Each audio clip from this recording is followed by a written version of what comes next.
Salut à tous, on se retrouve sur Board Game Arena pour une petite partie de Dice Forge en mode compétitif. Allez, c'est parti, la partie se lance. Donc on est premier joueur, on a 6 d'or, on va forger comme d'hab au premier tour. On achète l'or, donc 6 d'or et 3 d'or. Et on va voir ce que va faire notre adversaire. Très bon, ça j'ai récupéré tout de suite mon 6 d'or, donc au prochain tour c'est sûr je vais faire un bon tour. Ça c'est très important dans les premiers tours. Il a 7, il a 2 soleils.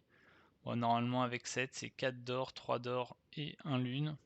On va voir ce qu'il va faire. Très intéressant aussi, moi j'ai le 6 d'or et c'est le cyclope, c'est pas l'énigme, du coup les 6 d'or vont pouvoir se transformer en 6 points de victoire en général.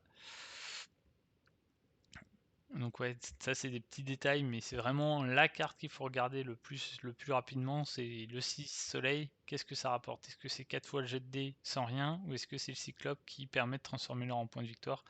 Ça peut avoir une importance sur les choix des phases qu'on forge au premier tour.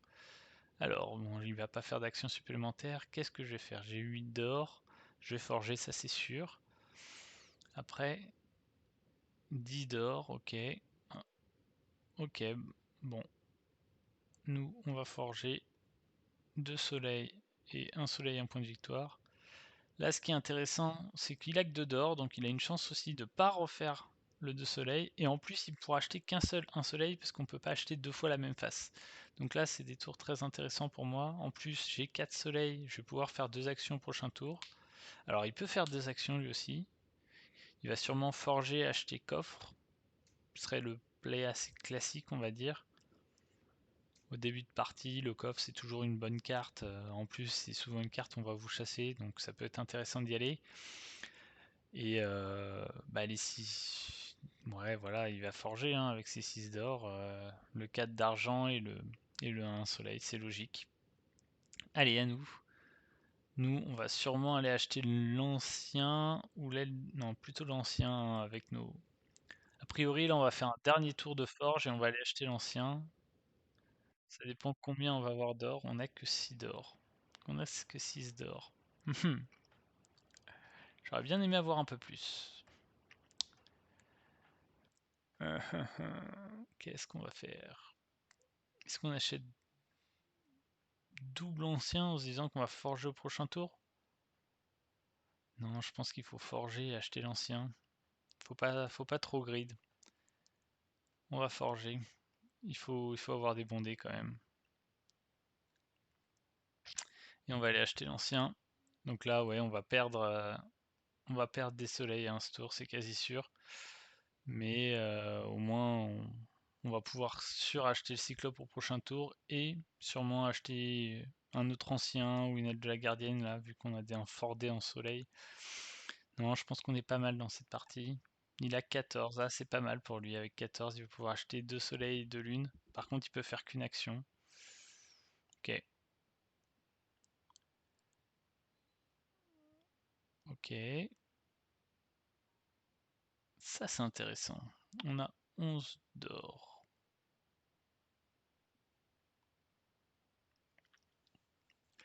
Je pense qu'on va quand même aller acheter le cyclope et à voir qu'est-ce qu'on fait avec notre, notre or restant.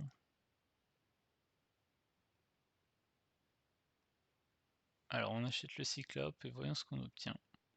Bon là il n'y a pas de doute sur le dé qu'on lance, on veut essayer de faire 2 actions au prochain tour.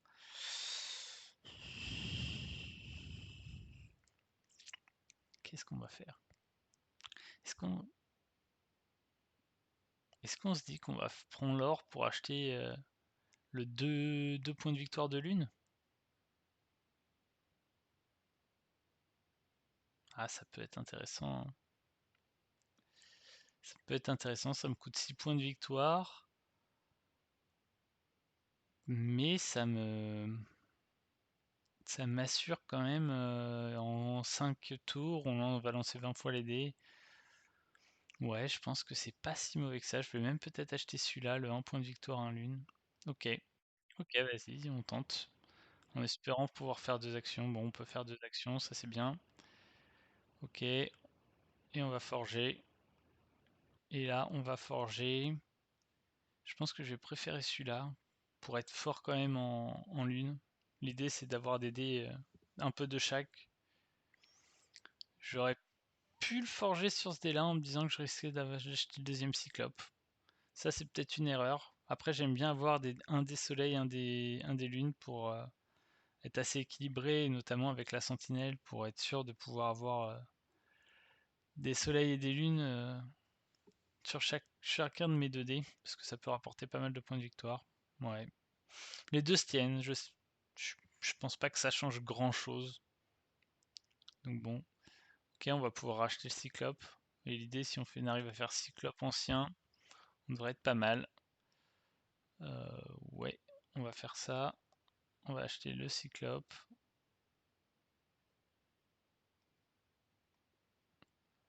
Ok, 1.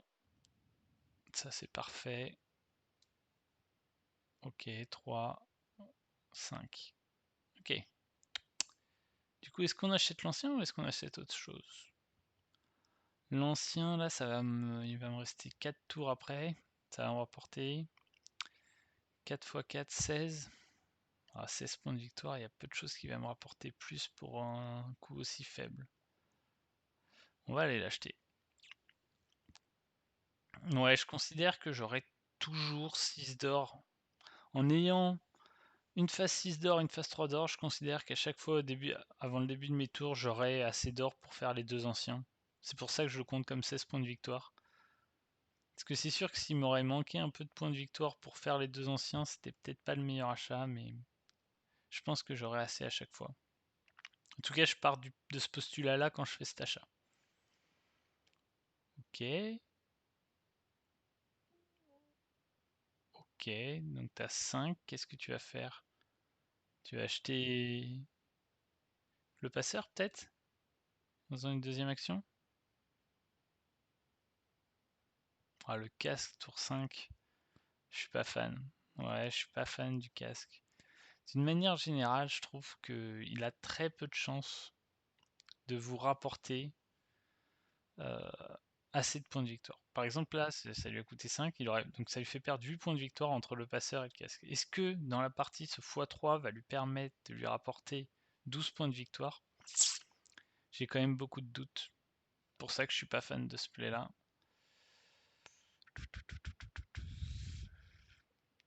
Deux possibilités là. Soit on va acheter le satyre et ensuite on voit ce qu'on obtient. Mais si on n'obtient pas de soleil, on est quand même marron. Soit on achète herbe folle, sentinelle. Je pense que c'est le play le plus sûr. En plus je me cale là. Comme ça s'il veut acheter le typhon, ça me fait relancer mes dés. Ouais, je pense que c'est mieux ça. Alors, c'est parti. Qu'est-ce qu'on obtient? De toute façon, là, je pense que je vais prendre les points de victoire dans tous les cas.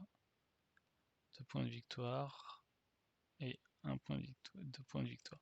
On n'a pas obtenu des super jets, on voulait clairement pas l'or et on a obtenu 2 phases d'or en 2 lancers de dés. Ouais, pas top. Tiens, il peut pas venir acheter le typhon. Ok, bah du coup il va pas me chasser, hein. Ouais, ça c'est dommage, j'aurais bien aimé qu'il achète le typhon à ce tour. Ouais, on est déjà à 50 points de victoire et lui il est qu'à 16, hein. On a quand même beaucoup d'avance sur cette partie. On a acheté 2 fois le cyclope, lui il a acheté ces 3 cartes, hein. Il a acheté le casque, le coffre et une fois la sentinelle. Oh, on a quand même beaucoup trop de points de victoire pour qu'il puisse nous rattraper, je pense. Lui il a 12 points de victoire, donc maintenant il en a 26 dans les cartes. Et nous on en a 8 x 2, 16, 22, 22, 22, 22, 3, 4, 5, 26 on en avait. Donc ouais, vous voyez, on a encore un... Ah, donc il a acheté le passeur aussi. Ok, bon là par contre on va le chasser, on va acheter le passeur. Et je pense que du coup on va acheter Grand Ours Passeur. On va acheter Grand Ours Passeur, c'est quasi sûr. Donc allez, il n'y a pas trop de réflexion. J'aurais pu acheter 2 satyres aussi. Est-ce que c'était mieux double satyre? T'aimerais rapporter 12, là ça me rapporte 14 et 3, 17. Mais ça lui fait tirer. Mais ça me coûte 3 lancers de dés, enfin ça me en coûte 2 parce que j'aurais fait double satire et 1 parce que je lui en donne un en le chassant. Ouais, double satire était vraiment une option envisageable sur ce tour. Je sais. En plus, ça lui a rapporté 9 points de victoire. Ouais, c'est peut-être une erreur là que j'ai faite. J'ai peut-être joué trop vite. C'est pas évident. Je sais pas si double satire c'était mieux. En tout cas là, il a récupéré beaucoup de points de victoire, mais pas beaucoup de cartes, de ressources, de soleil et de lune pour acheter des cartes, hein. Il va pas faire grand chose dans ce tour, donc il a acheté un marteau, il va forger j'imagine. Ouais, mais le marteau au tour 8 quoi, parce que on va démarrer le tour 8 à la fin de son tour. Ça va être dur à valider pour lui, hein. Je suis pas sûr que je... Ouais, ben, c'est compliqué, il avait pas grand chose d'autre à faire. Peut-être que j'aurais juste utilisé mes deux soleils pour aller acheter les ailes de la gardienne, mais bon. Ah, quoi que s'il fait déjà 7 dans le marteau, hein, peut-être. Il fait déjà 7 dans le marteau, ok. Ok, et puis il a un bon... Il a un bon setup, là, il vient de marquer 9 encore.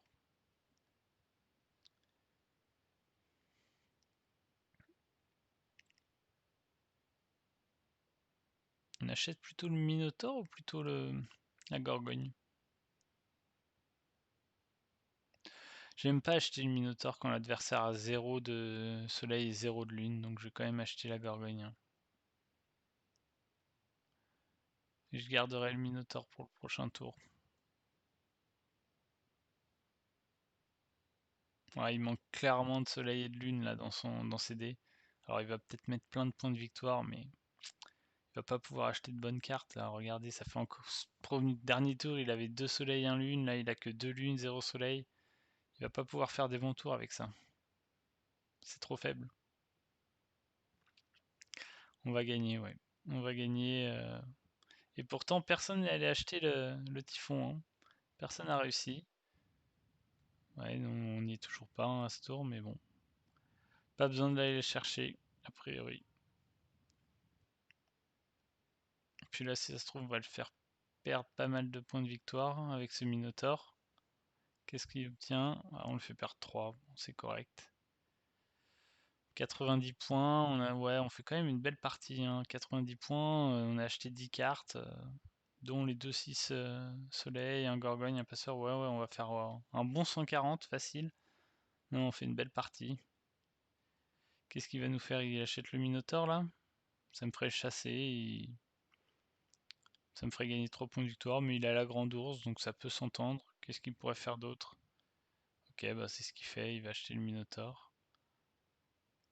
Donc j'ai perdu 2 points de victoire sur cet achat, donc ouais, c'était un bon play pour lui, c'était ce qu'il y avait de mieux à faire. Mais bon, ça ne va pas suffire, ça va être une victoire. On était 21ème là dans l'arène en cours, hein, à 20ème même maintenant, et premier en classement en classement Elo. Le petit trophée qui fait plaisir. Ouais voilà, 151 à 114, hein. Il y avait quand même une nette différence sur cette partie. Bah d'une manière générale, il a mis trop de temps à acheter son premier marteau, donc il n'a pas transformé son or en point de victoire. On l'a vu pendant pas mal de temps avec 16 d'or. Et ça, très mauvais achat, hein, les ailes de la gardienne. Ça, même s'il a souvent eu x3, 3 points de victoire, mais ça fonctionne pas. Ça coûte trop cher en fait. 5 lunes, c'est vraiment la carte que je vous déconseille d'acheter. C'est vraiment trop cher pour ce que ça peut rapporter. Ou alors, si vous l'achetez, il faut l'acheter au tour 2 ou tour 3 en faisant herbe folle, into casque d'invisibilité. Et là, ça peut être intéressant parce que ça vous permet de générer pas mal d'or pour aller forger des très grosses phases très vite. Mais si vous ne faites pas autour d'eux, donc ouais, ça veut dire avoir 3 soleils et de lune autour d'eux, mais parfois ça arrive, hein. Et ça peut être, moi c'est les seuls cas où j'envisage d'acheter. En tout cas voilà, j'espère que cette vidéo vous a plu et on se retrouve très vite. Allez, salut!